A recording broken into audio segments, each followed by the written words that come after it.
এই তেলিয়ামুড়াতে অল্প সময়ের জন্য যে সভার আয়োজন করা হয়েছে, এই সভার শ্রদ্ধেয় সভাপতি আমাদের পার্টি সিপিআইএম রাজ্য সম্পাদক শ্রদ্ধেয় কমরেড জিতেন্দ্র চৌধুরী মহোদয়, আমাদের পার্টির অন্যান্য নেতৃবর্গ, জাতীয় কংগ্রেসের নেতা আমার বন্ধু অশোক কুমার বৈদ্য মহোদয় সহ অন্যান্য নেতৃবর্গ, এই তেলিয়ামুড়ার সমস্ত আমার শ্রদ্ধেয় অভিভাবক অভিভাবিকা মণ্ডলী, আমার শ্রদ্ধেয় নির্বাচক মণ্ডলী সহ যারা ব্যবসায়ী বন্ধুগণ, ক্রেতা, পথচারী, যান চালক বন্ধুগণ, আমি সকলকে আমার নিজের তরফ থেকে এবং ভারতের কমিউনিস্ট পার্টি মার্ক্সবাদী রাজ্য কমিটির পক্ষ থেকে তথা ইন্ডিয়া ব্লকের পক্ষ থেকে আপনাদের অভিনন্দন, শুভেচ্ছা, নমস্কার জানাচ্ছি। বন্ধুগণ, আপনারা ইতিমধ্যে সবাই জানেন আগামী 26শে এপ্রিল পূর্ব ত্রিপুরা লোকসভা সংরক্ষিত উপজাতি সংরক্ষিত আসনের জন্য ভোট গ্রহণ করা হবে সকাল 7টা থেকে বিকাল 5টা পর্যন্ত। এই নির্বাচন খুবই গুরুত্বপূর্ণ নির্বাচন। অন্যান্য বারেও নির্বাচন ও সব নির্বাচনই গুরুত্বপূর্ণ, কিন্তু তারপরে আমি আপনাদের কাছে বলবো যে এটা আরো বেশি গুরুত্বপূর্ণ। আপনারাও জানেন কেন্দ্রের সরকার পরিবর্তন করবার জন্য এই ভোট, কেন্দ্রের যে সরকারটা আছে বিজেপি নেতৃত্বাধীন এনডিএ সরকার, মোদিজির নেতৃত্বে এই সরকার গত 10 বছর অর্থাৎ দুইবার পার্লামেন্ট ইলেকশনে তারা জিতেছিল। প্রথম এবং দ্বিতীয়বার তাদের বক্তব্য কি ছিল? বছরে 2 কোটি বেকারদের কর্মসংস্থান করে দেব। কালো টাকা বিদেশ থেকে তুলে এনে ভারতবর্ষের জিরো অ্যাকাউন্টে সবাই ব্যাংক অ্যাকাউন্ট খুলতে পারবেন, সেখানে 15 লক্ষ টাকা করে ঢুকিয়ে দেবেন, তাতে ভারতবর্ষের মানুষের আচ্ছা দিন আয়েগা বলছিলেন। এখানে তারা বলছিলেন দ্রব্যমূল্য বৃদ্ধি হবে না, রোধ করব, মা বোনদের ইজ্জত রক্ষা করবেন বলেছিলেন, শিক্ষক কর্মচারীদের ডাবল মাইনে বেতন দেবেন, অনেক কথাই প্রতিশ্রুতি দিয়েছিল ভারতবাসীদের কাছে। কিন্তু আমরা কি দেখলাম? প্রথম 5 বছর একটা প্রতিশ্রুতি তারা পালন করেনি, বরং আমরা দেখেছি চাকরি বন্ধ করে দিয়েছিল।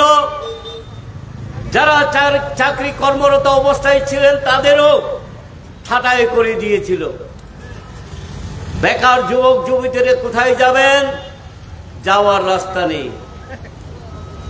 রেগার টাকা কমিয়ে দিয়েছিল বাজেটের মধ্যে, কাজ নেই, কর্ম নেই, খাদ্য নেই। তার মধ্যে আবার করোনা মহামারী মানুষকে আর ঠকিয়ে ভোট নেওয়ার পর সব বেমালুম ভুলে গেল। ঘন্টা বাজাও, কাশি বাজাও, থালা বাজাও, সব করোনা ভালো হয়ে যাবে, এই সমস্ত করে 5 বছর কর্পোরেটদের সেবা করেছিল আমরা দেখেছি। কোথায় কালো টাকা, কোথায় কোথায় 15 লক্ষ, কোথায় 2 কোটি বেকারদের কর্মসংস্থান, কোথায় দ্রব্যমূল্য বৃদ্ধি? কিছুই করেনি তারা। আপনারা দেখেছেন ভারতবর্ষের মানুষ কি একটা অবস্থার মধ্যে ভুগতে হয়েছে। পরবর্তী সময় আমরা দেখলাম পুলওয়ামায় আক্রমণ করিয়ে ওই সিআরপি বন্ধুদেরকে বোমাবাজি করিয়ে একটা সেন্টিমেন্ট তৈরি করেছিল পাকিস্তান হিন্দুস্তানের মধ্যে। তারপরে হিন্দুস্তানকে রক্ষা করতে গেলে একমাত্র মোদিজিই পারবেন, আর কেউ পারবেন না। এই করে ভোট নিয়েছিলেন, মানুষকে ভাগ করে ধর্মের নামে, অঞ্চলের নামে, জাতির নামে, ভাষার নামে। আবার তারা সরকারে আসলো। গত 5 বছর আমরা কি দেখেছি? দ্রব্যমূল্য বৃদ্ধি হু হু করে বেড়েছে। জীবনদায়ী ওষুধের দাম কিভাবে বেড়েছে আপনারা দেখেছেন। মা বোনদের কিভাবে ইজ্জত লুণ্ঠন করেছে উত্তরপ্রদেশ। খুব মোদিজির রাজ্যে গুজরাটে মামলা হয়েছে, হেরেছে তারা। আমাদের উত্তর পূর্বাঞ্চলে মণিপুরে মা বোনদের উপর দিন দুপুরে হাজার হাজার মানুষের সামনে উলঙ্গ করে ঘুরিয়েছিল। কারা করেছে? এটা মোদিজির লোক। একটা বাক্য কিন্তু ব্যয় করেন এই মোদিজি। মণিপুরে যাননি, পার্লামেন্টে কথা বলেননি, বাইরে গিয়ে সাংবাদিক সম্মেলন করে বলে একটা কথা। এটাই হচ্ছে বিজেপি যমুনা, তার পেছনে আরএসএস। মানুষকে ভাগ করো, শাসন করো, গরিব মানুষদের উপর অর্থনৈতিক চাপ সৃষ্টি করো এবং বেকারদেরকে বেকারে পরিণত করো। তার জন্য ভারতবর্ষের বেকারদের যেতে হয়েছে বিদেশে কর্মসংস্থানের জন্য।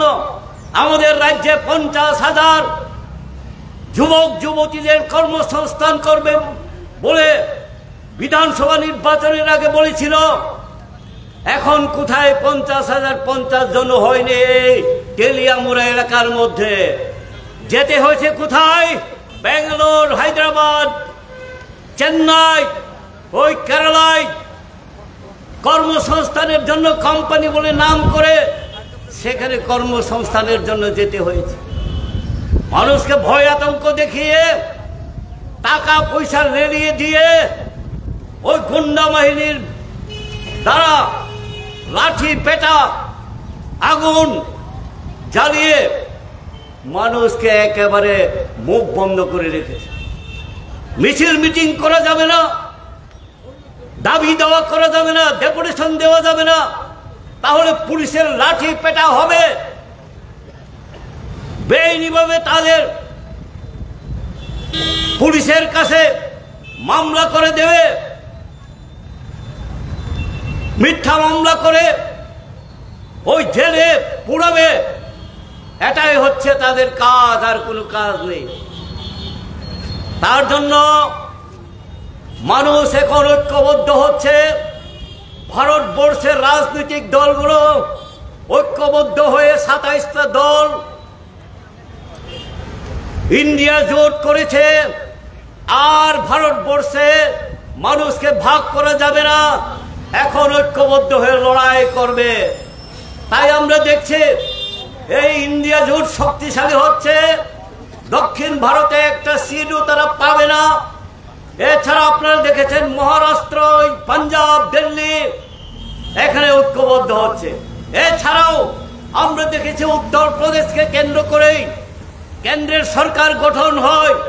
সেই উত্তরপ্রদেশে আর তারা ভোট পাবে না। ওইখানে ইন্ডিয়া জোট সবচেয়ে প্রথম ঐক্যবদ্ধ হয়ে ওইখানে লড়াই করে। বিহারের অবস্থা আমরা দেখেছি। বিহারে ওই নীতিশ বাবু আর পাবেন না ভোট, ইন্ডিয়া জোটের পক্ষেই হবে। ঝাড়খণ্ডে পাবে না, মুখ্যমন্ত্রীকে ধরে ঢুকিয়েছিল জেলে। এই সমস্ত ভারতবাসীরা জানে, ভারতবর্ষের নির্বাচক মণ্ডলীরা জানে। তাই বন্ধুগণ, আমি আপনাদের কাছে আবেদন রাখবো বিনীতভাবে, আপনাদের আশীর্বাদে আমাকে ভোট দিয়ে, অর্থাৎ কাস্তে হাতের তারকা চিহ্নে ভোট দিয়ে বিপুল ভোটে আপনারা জেতাবেন। এটা আমার জয় হবে না, ভারতবর্ষের পবিত্র সংবিধানের জয় হবে এবং গণতন্ত্র ধর্মনিরপেক্ষতাকে রক্ষা করবার জন্য আপনারা ভোট দেবেন, জয় হবে, জয় হবে। বন্ধুগণ, টিপ্রামথা দল টিপ্রাসা থানসা গ্রেটার টিপ্রাল্যান্ড করবেন বলে স্লোগান দিয়েছিলেন। কনস্টিটিউশনাল সলিউশন, নো কম্প্রোমাইজ, আর রাজনীতি করবেন না বলেছিলেন। টিপ্রামথা দলের সুপ্রিমো শেষ পর্যন্ত নাটক করে রেকর্ড করেছেন। ওই হাথাই কোদরে বরমুড়া পাহাড়ের উপর 1-1.5 ঘন্টার নাটক করে উপজাতিদেরকে স্বপ্ন দেখিয়ে অবাস্তব, এই অবাস্তব স্বপ্নতে ডুবে গিয়ে মানুষ ওনাকে সমর্থন করেছে। এই সমর্থনে এডিসি ক্ষমতায় গেল। এডিসি ক্ষমতায় যাওয়ার পর আমরা দেখেছি একটা কাজ উপজাতিদের জন্য এডিসির জন্য কাজ করেনি, বরং এডিসিতে যা ফান্ড আছে, টাকা পয়সা আছে, লুটপাট করেছে। এই অর্থ দিয়ে বিদেশে ভ্রমণ করে আনন্দ উপভোগ করেছেন, দামি দামি গাড়ি কিনে ওনারা চড়ছেন। সাধারণ মানুষের কি হলো? একটা চাকরি হয়েছে, কাজ হয়েছে, একটা ঘর হয়েছে, পানীয় জল, রাস্তাঘাট, বিদ্যুৎ সম্প্রসারণ হয়েছে কিনা? এবং সবচেয়ে বড় কথা হচ্ছে এডিসি এলাকার মধ্যে শিক্ষা ছাড়া মানুষ সামনে এগোতে পারে না। এই শিক্ষার মেরুদণ্ডটাই ভেঙে দিল। এডিসির মধ্যে স্কুলগুলো সব বন্ধ হয়ে যাচ্ছে, কোনো নূতন নিয়োগ নেই, মাস্টারের অভাবে স্কুলগুলো বন্ধ, পড়াশোনা হচ্ছে না। বন্ধুগণ, এই টিপ্রামথা দল উপজাতিদের সর্বস্বতার কথা বলে ওই আনারসের চিহ্ন নিয়ে বলেছিল যে টিপ্রাসাদের জন্য কাজ করবেন। সিএ এর বিরুদ্ধে, সিএবি এনআরসির বিরুদ্ধে লড়াই করেছিলেন। এখন সিএ চালু করবার জন্য কেন্দ্র সরকার যখন বলল, মুখ বন্ধ করে চুপচাপ করে বসে। বিজেপিরা জানে কিভাবে বন্ধ করতে হয় মুখটাকে। এখন মুখটা সেলাই করে হাত পা বেঁধে রাস্তার মধ্যে ফেলে দিয়েছে ওই টিপ্রামথা দলের সুপ্রিমোকে। কিছুই বলতে পারেন না, আগামী 5-6 মাস বলতে পারবেন না। কিসের জন্য, কার স্বার্থে? এটাকে ত্রিপুরার স্বার্থে হয়েছে। এখন ওই আনারস বিক্রি করে, টিপ্রাসাদের মাথা বিক্রি করে উনাকে কিনে নিয়েছে বিজেপি। आगे तो बोल तो बूब बागरा को बीजेपी खरीद नहीं कर सकता। कितना पैसा है बीजेपी का पास, টিপ্রাসা को बिकने नहीं दूंगा। এই সমস্ত বড় বড় কথা বলেছিল। আমরা কম্প্রোমাইজ করব না, কম্প্রোমাইজ नहीं करूंगा, नो কম্প্রোমাইজ। টিপ্রাসাদের জন্য একমাত্র গ্রেটার টিপ্রাল্যান্ড। এখন কিসের কম্প্রোমাইজ? কেন কম্প্রোমাইজ করেছেন? কার স্বার্থে করেছেন আমি প্রশ্ন করতে চাই। বন্ধুগণ, এই টিপ্রাসার জন্য যারা স্লোগান দেয়, লড়াই করে আমি দেখছি, আপনারাও দেখেছেন, ওই অনিমেষ বাবু, বিশ্বকেতু বাবুকে মন্ত্রী করিয়ে গ্রেটার টিপ্রাল্যান্ড হয়েছে কিনা। এই অনিমেষ বাবুকে দেখলাম ওই এরকম রিসা পরে গলায় ঝুলিয়ে টিপ্রাসাদের মন জয় করেছিল। কালকে দেখলাম এই অনিমেষ বাবু এখন মন্ত্রী হওয়ার পর বিজেপি সরকারের সঙ্গে যাবার পর এই রিসা আর উনার গলাতে দেখিনি। এখন ওই বিজেপির পদ্ম ফুলের কাপড়টা দেখলাম ওনার গলায় ঝুলিয়ে মিটিংটা করছেন। কিসের টিপ্রাসাদের কথা বলছেন এখানে বন্ধুগণ? তাই এই এলাকাবাসী, তেলিয়ামুড়া এলাকাবাসী, শ্রদ্ধেয় ব্যক্তিবর্গ, নির্বাচক মণ্ডলী, আপনারা বিচার করবেন। এইরকম যারা ভাওতা দেয়, শুধু টিপ্রাসাদের ভাওতা না দেয় না, শুধু নন টিপ্রাসাদ সবাইকে ভাওতাবাজি করে মানুষকে ঠকিয়ে আবার সরকারে আসতে চায়, ক্ষমতায় আসতে। কিন্তু মানুষ তো বুঝে ফেলেছে, ধরে ফেলেছে। 1 বছর আগে বিধানসভা নির্বাচনের আগে যা করেছিল পেছনের দরজা দিয়ে বিজেপিকে ক্ষমতায় যাওয়ার জন্য, আজকে খুলাসা হয়েছে, কে কারো লুকুতে পারেনি। তাই এই বিজেপি কাছে ওই পদ্ম ফুলের কাছে বিক্রি করে দিয়েছে আনারস, আর কতদিন টিকবে। তার জন্য ওনার বোনকে ছত্তিশগড় থেকে উড়িয়ে এনে এখানে প্রার্থী করিয়েছেন। বিগত 5 বছর আগেও কংগ্রেসে প্রার্থী করিয়েছিলেন। ওনার পরিবার ছাড়া আর কেউ নেই।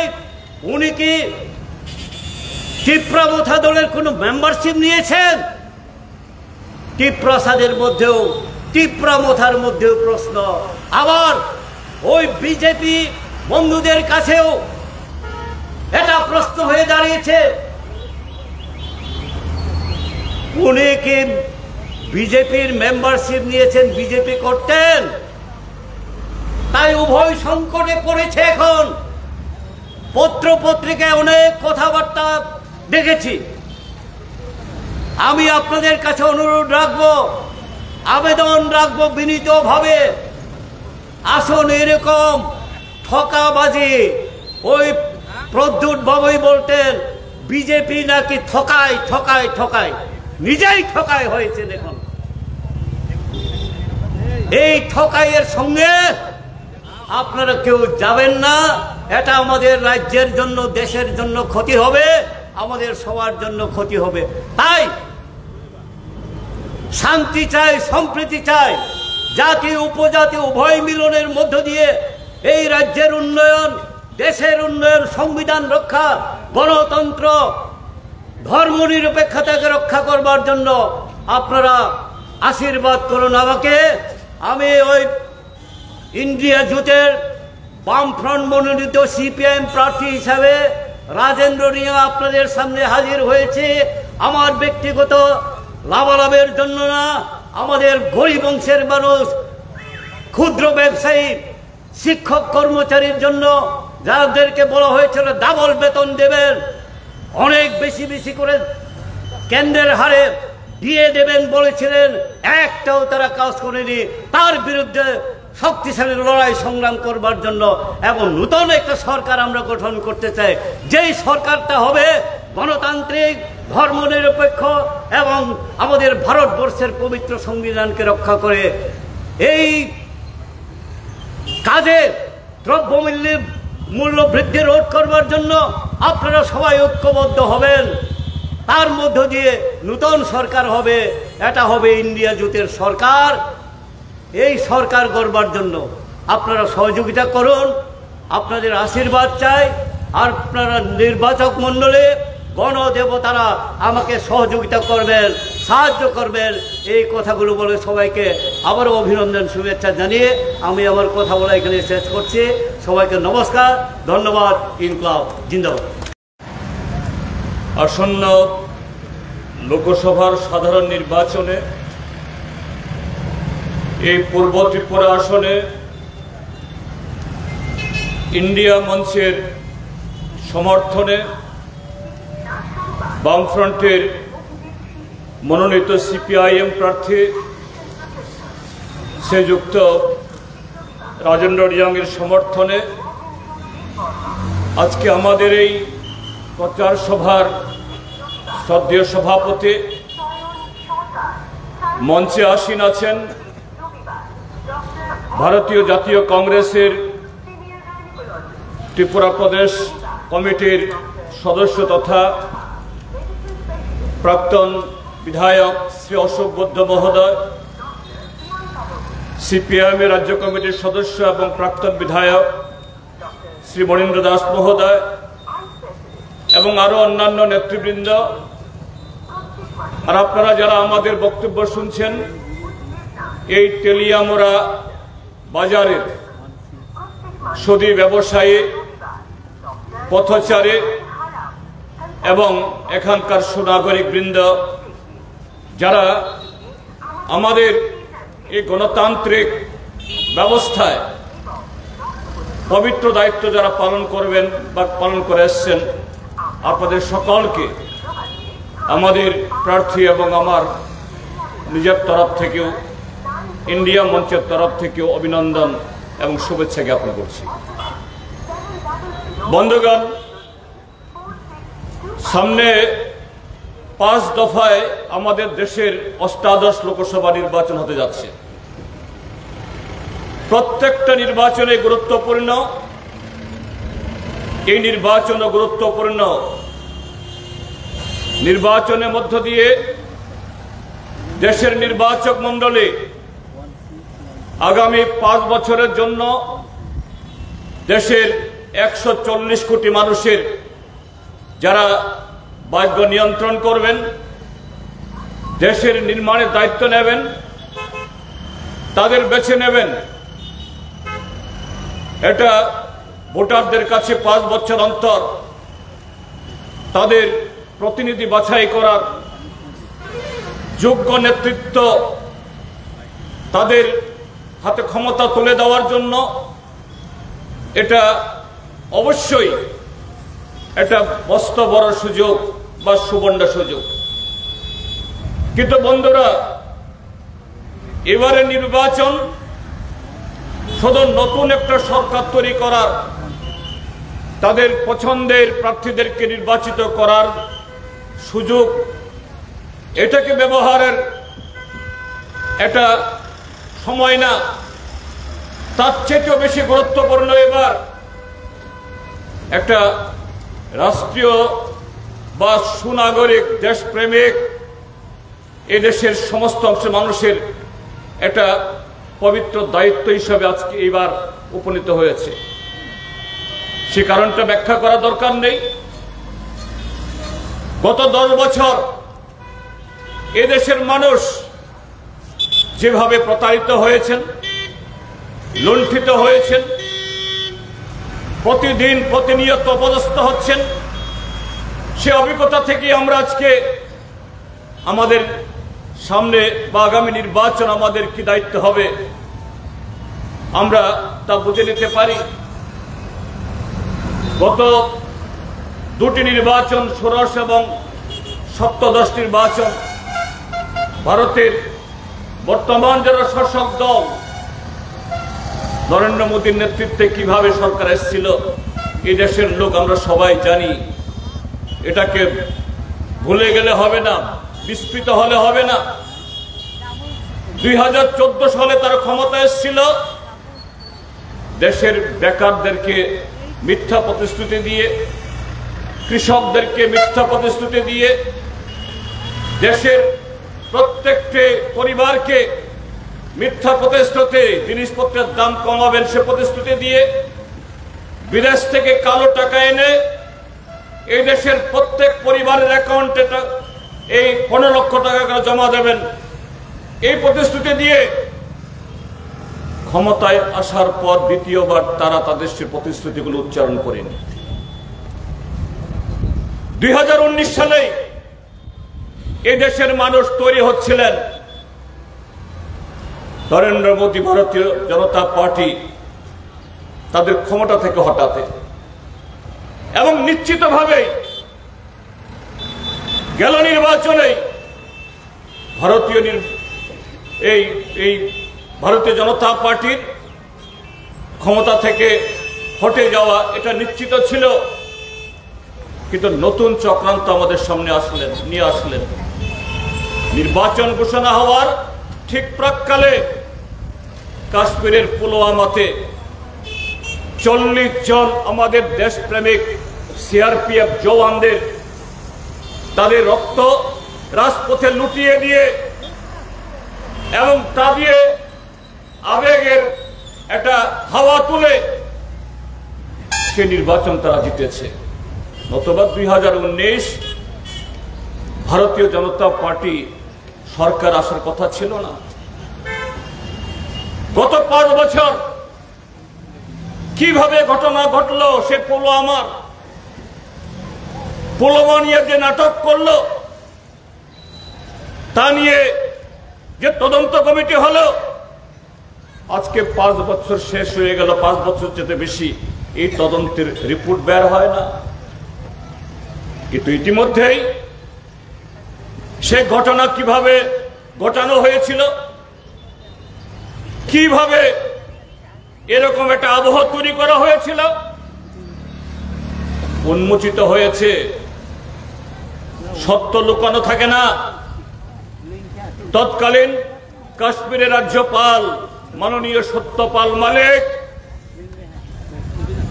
তিনি প্রকাশ করে দিয়েছেন সেই ঘটনা হতে পারে। রাজ্যপাল হিসেবে তিনি বারে বারে তৎকালীন দেশের স্বরাষ্ট্রমন্ত্রী, স্বরাষ্ট্র মন্ত্রক, এমনকি প্রধানমন্ত্রীর দপ্তরে সতর্কতা পাঠিয়েছিলেন। সেই সতর্কতা শোনা হয়নি। তাদেরকে স্থলপথে পাঠিয়ে দিয়ে এই আক্রমণের সামনে তাদেরকে ফেলে দেওয়া হয়েছিল একটা পরিবেশ তৈরি করার জন্য। সেই সত্যপাল মালিক আজকে হুঁশিয়ারি দিচ্ছেন নরেন্দ্র মোদী বা ভারতীয় জনতা পার্টি তাদেরকে ভোট দেওয়া যাবে না। তারা দেশের জওয়ানের শত্রু, দেশের কৃষকদের শত্রু, দেশের যৌবনের শত্রু, এই দেশের আপামর মানুষের শত্রু। 2019 সালে জওয়ানদের রক্ত মারিয়ে পুনরায় সরকার আসার পর আমরা কি দেখেছি গত 5টা বছর? এই 5টা বছর আরো নতুন নতুন কায়দায় এদেশের কৃষক, শ্রমিক, ক্ষেতমজুর, দিনমজুর, যুবক, এদেশের সংখ্যালঘু অংশের মানুষ, এদেশের পিছিয়ে পড়া অংশের মানুষ, তাদেরকে কিভাবে আরো নিষ্পেষিত করা যায়। বিগত 7.5 দশকে এদেশের মানুষ বহু লড়াই সংগ্রাম করে আমাদের দেশের অর্থনৈতিক ক্ষেত্রেতে, সামাজিক ক্ষেত্রেতে, শিক্ষা ক্ষেত্রেতে, বিজ্ঞান প্রযুক্তি সমস্ত ক্ষেত্রেতে যে অর্জন করে এই দেশকে সমৃদ্ধ করেছে। ভারত সবার জগৎ সবার শ্রেষ্ঠ আসনে দেশকে নিয়ে যাওয়ার যে স্বপ্নকে সাকার করার জন্য আমরা যেভাবে এগোচ্ছিলাম, যার ফসল এদেশের সমস্ত অংশের মানুষ ভোগ করতে পারত, তার অধিকার ছিল। গত 5 বছর সে অধিকারগুলোকে কেড়ে নিয়ে মুষ্টিমেয় কিছু পরিবার, একচেটিয়া পুঁজি, কর্পোরেট, তাদের হাতে তুলে দেওয়ার জন্য সমস্ত ধরনের ব্যবস্থাকে তারা সংকুচিত করেছে। পার্লামেন্টকে অন্যায়ভাবে ব্যবহার করে সেখানে জনগণের অধিকারকে আরো সম্প্রসারিত করা না, কিভাবে সংকুচিত করা যায় সেইভাবে পার্লামেন্টকে তারা ব্যবহার করেছে তাদের একনায়তান্ত্রিক, স্বৈরতান্ত্রিক এবং পুঁজিবাদী ব্যবস্থাকে আরো বেশি শক্তিশালী করার জন্য। আপনারা দেখেছেন কিভাবে কৃষকদের বিরুদ্ধে কালো আইন তৈরি করা হয়েছিল। আপনারা দেখেছেন কিভাবে শ্রমিকদের যে অধিকার এটা কেড়ে নেওয়ার জন্য শ্রম কোড নামে নতুন আইন এনেছে। আপনারা দেখেছেন তার আগে 500,000 টাকার নোট বাতিলের নামে এবং তার মধ্য দিয়ে কালো টাকা উদ্ধার করে দেশের বিকাশের নামে কিভাবে শত শত মানুষকে ঠকিয়েছেন, অকালে মৃত্যুর দিকে ঠেলে দিয়েছেন। এদেশের খুচরা ব্যবসা, এদেশের যে ক্ষুদ্র শিল্প, এটাকে ধ্বংস করা হয়েছে। আপনারা দেখেছেন করোনা মহামারীর সময়তে মানুষ যখন বিপদে পড়ে, সংকটাপন্ন হয়, যে কোনো মানুষ মানবিক সহযোগিতা দিয়ে, সহায়তা দিয়ে, হাত বাড়িয়ে তার পাশে দাঁড়ায়। কিন্তু সেই করোনার সময়তেও লকডাউন এবং আরো নানা ধরনের বজ্রকে যে থালা বাজানো, গোবর মাখা, এ সমস্ত কাণ্ড কারখানা করে এই দেশের লক্ষ লক্ষ মানুষকে মৃত্যুর দিকে ঠেলে দিয়েছেন, তাদেরকে কর্মচ্যুত করিয়েছেন। এবং সেই সুযোগ নিয়েও আমাদের দেশের একচেটিয়া কোম্পানি, অশোকবাবু এখানে বলেছেন, ওষুধের কোম্পানি করে মানবিকতার বিরুদ্ধে সবচেয়ে বড় শত্রুতা তারা করেছেন। এখানে শেষ না বন্ধুরা, আমাদের এই দেশ বহু জাতি, বহু ভাষাভাষী। এখানে শুধু হিন্দু, মুসলমান, শিখ, খ্রিস্টান ধর্মীয় সে বৈচিত্র্য না। আমাদের দেশে নানা ক্ষুদ্র ভাষা, ক্ষুদ্র জনগোষ্ঠীর মানুষ আছেন।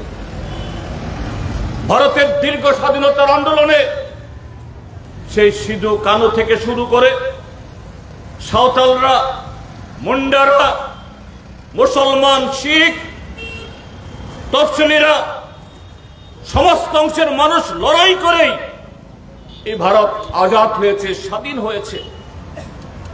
সেই ভারতীয়দের স্বপ্ন পূরণ করার জন্য আমাদের সংবিধান ডক্টর বি.আর. আম্বেদকরের হাত ধরে সেই সংবিধান তৈরি হয়েছে। সারা পৃথিবীর মধ্যে অন্যতম, যারা প্রান্তিক দুর্বল অংশের মানুষের জন্য সমবেথী। গত 10 বছরে সেই সংবিধানকেও কিভাবে সংখ্যালঘুদের আরো নির্মমভাবে তাদের অধিকার কেড়ে নেওয়া যায়, তফসিলি জাতি, তফসিলি উপজাতি, তাদের বিকাশকে রুদ্ধ করা যায়, তার জঘন্য দপ্তকে ক্ষত আমরা এখন লক্ষ্য করছি মণিপুরে। সেখানে মেইতেই জনগোষ্ঠী এবং কুকি জনগোষ্ঠীর মধ্যে যুদ্ধ লাগিয়ে এই আরএসএস, ভারতীয় জনতা পার্টি, তারা তামাশা দেখছে। আজকে প্রায় 1 বছরের কাছাকাছি সময় হয়ে গেল মণিপুরের সে বিপর্যয়। আমাদের দেশের প্রধানমন্ত্রী, তিনি সারা পৃথিবী ঘুরে বেড়ান।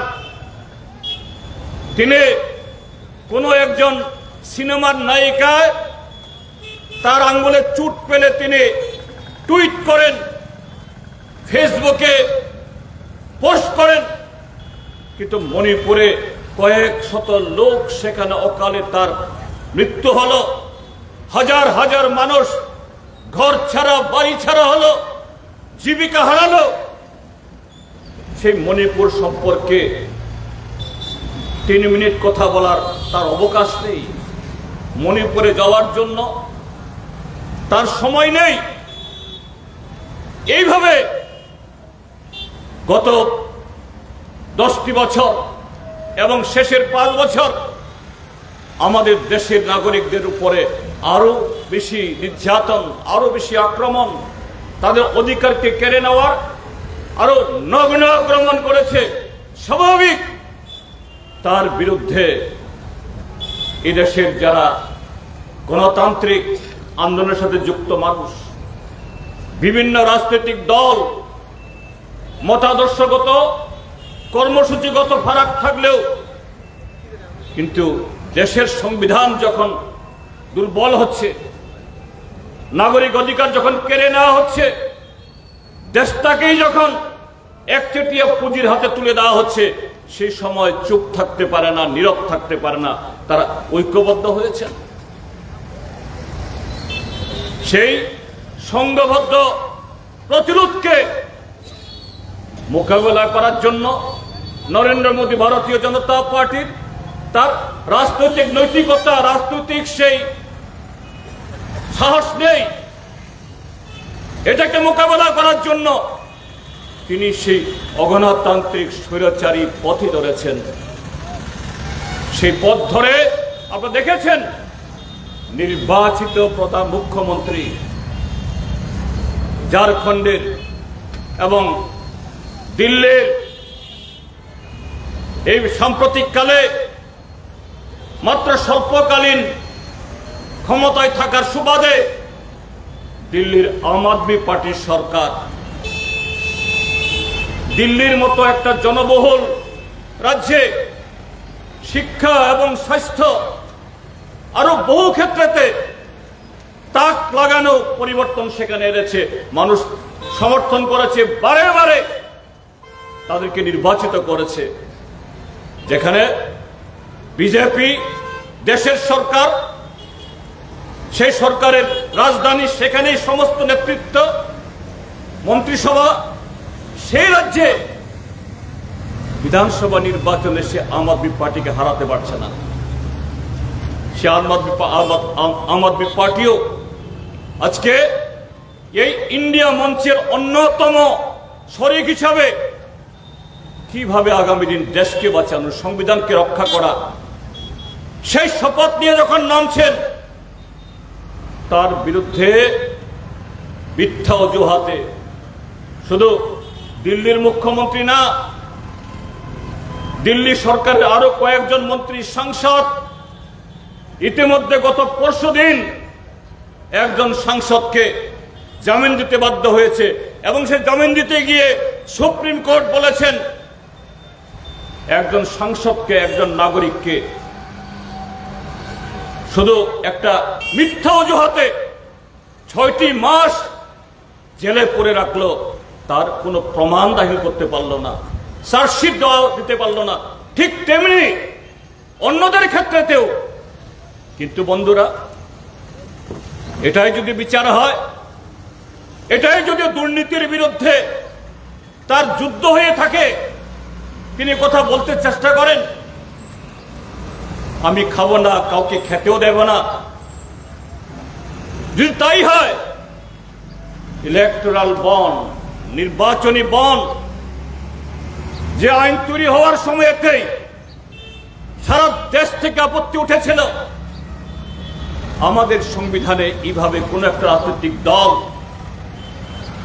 একাই সমস্ত দেশের মানুষের অর্থ লুটবে, আর সে অর্থ লুটার জন্য ইডি, সিবিআই, ইনকাম ট্যাক্সকে ব্যবহার করবে, পুলিশ লেলিয়ে দেবে, গুন্ডা লেলিয়ে দেবে, রাষ্ট্র ক্ষমতার অপব্যবহার করে কোম্পানিগুলোকে ধ্বংস করে দেওয়ার চেষ্টা করবে।